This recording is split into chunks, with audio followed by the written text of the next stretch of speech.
सांस्कृतिक एवं आर्थिक आदान प्रदान का भी लंबा इतिहास रहा है।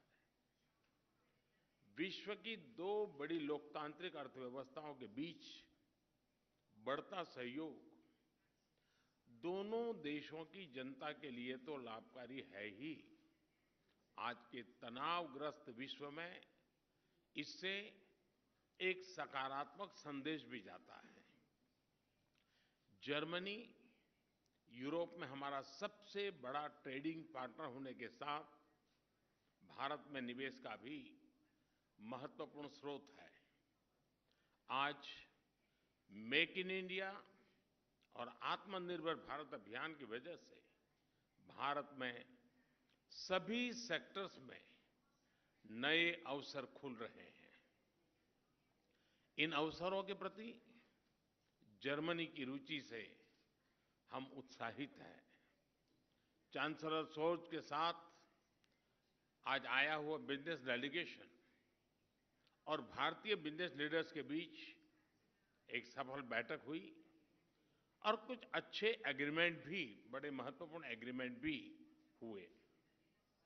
Digital transformation, fintech, IT, telecom और सप्लाई चेन्स के डाइवर्सिफिकेशन जैसे विषयों पर हमें दोनों देशों के प्रमुख इंडस्ट्री लीडर्स के उपयोगी विचार और सुझाव भी सुनने को मिले। फ्रेंड्स, भारत और जर्मनी ट्रायंगुलर डेवलपमेंट कॉरपोरेशन के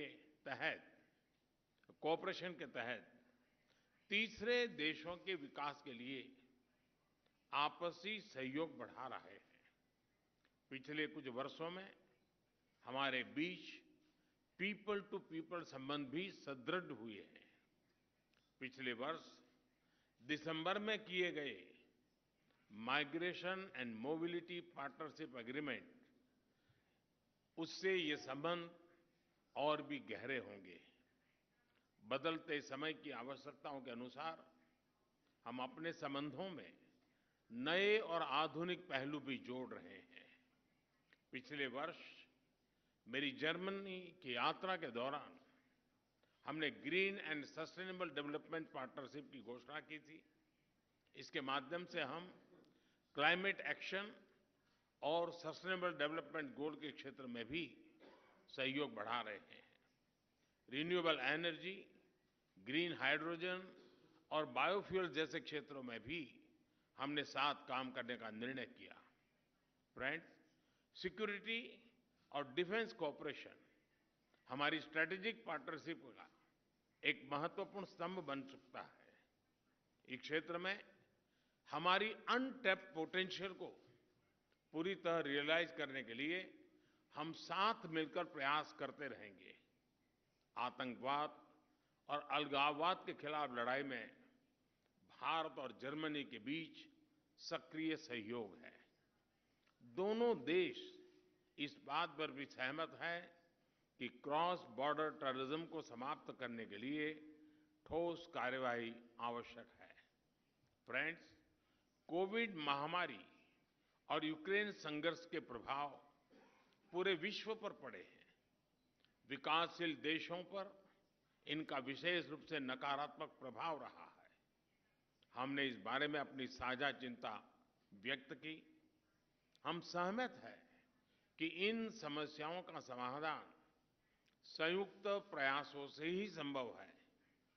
भारत की G20 की अध्यक्षता में भी हम इस बात पर बल दे रहे हैं। यूक्रेन के घटनाक्रम के शुरुआत से ही भारत ने डायलॉग और डिप्लोमेसी के माध्यम से इस विवाद को सुलझाने पर जोर दिया है। भारत किसी भी शांति प्रक्रिया में योगदान देने के लिए तैयार है। हमने इस बात पर भी सहमति दोहराई कि वैश्विक वास्तविकताओं को बेहतर तरीके से दर्शाने के लिए मल्टीलेटरल इंस्टीट्यूशंस में सुधार आवश्यक है। यूएन सिक्योरिटी काउंसिल में सुधार लाने के लिए G4 के अंतर्गत हमारी सक्रिय भागीदारी से यह स्पष्ट है। एक्सेलेंसी, सभी देशवासियों की तरफ से मैं एक बार फिर आपका और आपके डेलीगेशन का भारत में स्वागत करता हूं। इस वर्ष सितंबर में भारत में आयोजित G20 समिट के लिए हमें आपका फिर से स्वागत करने का अवसर मिलेगा। आपकी इस भारत यात्रा और आज की हमारी उपयोगी चर्चा के लिए आपका बहुत-बहुत धन्यवाद। Thank you, sir. Now I call upon the Federal Chancellor of the Federal Republic of Germany, His Excellency Mr. Olaf Scholz, to make his remarks. Sehr geehrter Herr Premierminister, lieber Narendra Modi, vielen Dank für die herzliche Begrüßung in Neu-Delhi. Thank you very much for the cordial welcome here in New Delhi. I am pleased to be here today on a state visit to India. The point has been made by you that this is not my first visit to India. At the time I came, I was the mayor of the city of Hamburg. And with hindsight, I'm in a position to say that a lot has changed. India has undertaken an enormous rise. Much has happened, and that is also good for the relations between both our countries and peoples, and for all the goals and objectives we've set ourselves. Indeed, we are convinced, as the Prime Minister said, that both our countries are closely linked because we have similar ideas and believe in democracy, and it's important for the future of our lives. Thus, it is important for us to use these opportunities to address the challenges ahead of us and to make sure that in a whole host of areas, economic, cultural, and others, we further deepen and expand our relationship. And that is exactly the purpose of my visit to India. We have been cooperating. We have been discussing matters. This has made it possible for us to take important decisions last year when it was necessary. For example, when it was about the G20 taking decisions together. And I'm pleased that India has the presidency of the G20 this year. A very responsible task at a difficult point in time that has to be underlined. But I'm confident that India will fully comply with what needs to be done in that regard. A very important question is securing the supply with food and energy. We have to make sure that countries in Asia, Africa, and America are not too strongly and negatively impacted by the terrible war of aggression that Russia started against Ukraine, and that the impact is not too negative for them. Supply shortages is thus one priority of our work. Indeed, the war began in Ukraine began a year ago. It has led to immense losses, destruction, destroyed infrastructure, railway links, energy connections, grids. It is a major catastrophe, but above all, it is a disaster, a catastrophe, because we know that this war violates a fundamental principle to which we had all been agreed for such a long time, and that is that you do not change borders through the use of violence, but that international law governs international relations and ought to provide the basis for international actions. Thus, it is important that in the United Nations, too, we time and again state very clearly where we stand on this subject matter. The world is suffering as a consequence of Russia's aggression. I've been describing in what way it does. Thus, the cooperation between both our countries is of great importance. There are a whole host of areas in which we can further deepen and enhance our cooperation. First and foremost, the economic cooperation between both our countries. 1,800 German companies are active in India. They have created tens of thousands of jobs and are amongst the biggest foreign investors in your country. And our intention is to put this on a steady footing and expand that cooperation.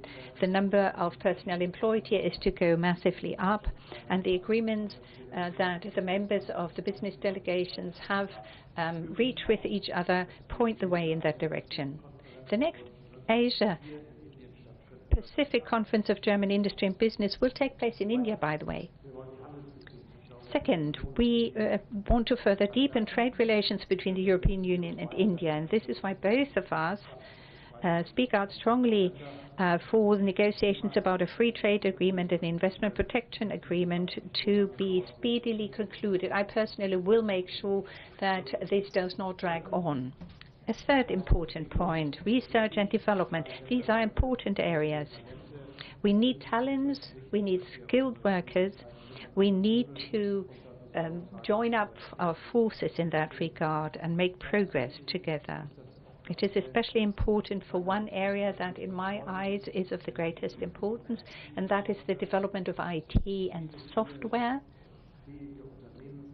There are many very capable companies here in India. We have German companies in India. We have thousands of people employed in these companies. India has so much talent to offer, and we want to benefit from that cooperation here in India, but also with an eye to the with an eye to recruiting and attracting those talents to Germany and employing them there in our industry sectors. The central topic for the future of mankind is, of course, fighting climate change. We've talked about this, and I am very grateful for the very friendly cooperation that we have had so far. It's impressive what we've agreed to in the Indo-German Partnership for Green and Sustainable Development and how much it has evolved since we agreed to set up this partnership. We have signed agreements and have enormous potential that can be tapped here. It's important in our eyes that we develop this further in the field of solar, biomass, using digital means, using hydrogen, green hydrogen. All of this plays a central part. And this is exactly what we want to focus on. And we also want to develop this at the global scale in the framework of the International Climate Club that we have set up. As the G7 presidency, last year we made sure that this has become a topic on the international agenda, and we want to work together to make real progress. I'm happy to say that the cooperation has been good in these areas, but I would highlight one area in particular, and that is the agreement on migration and mobility. It's still a fairly young agreement, but it has already been very active and has had many consequences. Many skilled workers, qualified personnel from India have seized the opportunity. It's in a way a model agreement, a front runner for what can be achieved at the global level. We take pride in having reached that agreement with India. And with regard to the challenges we are facing, we will be able to solve this. There is an enormous interest in developing these sectors, and with the right skilled personnel, we will be able to do so. Prime Minister, dear Narendra Modi, I'm very grateful to you for the excellent cooperation, for the friendship between both our countries, for the friendship between you and I, and for the many good talks and exchanges we've had. It is a wonderful feeling to be here today, and I very much hope that this is a good foundation on which we can build our ambitious relationship. Thank you, Excellency. This concludes the press statements. Thank you all for joining.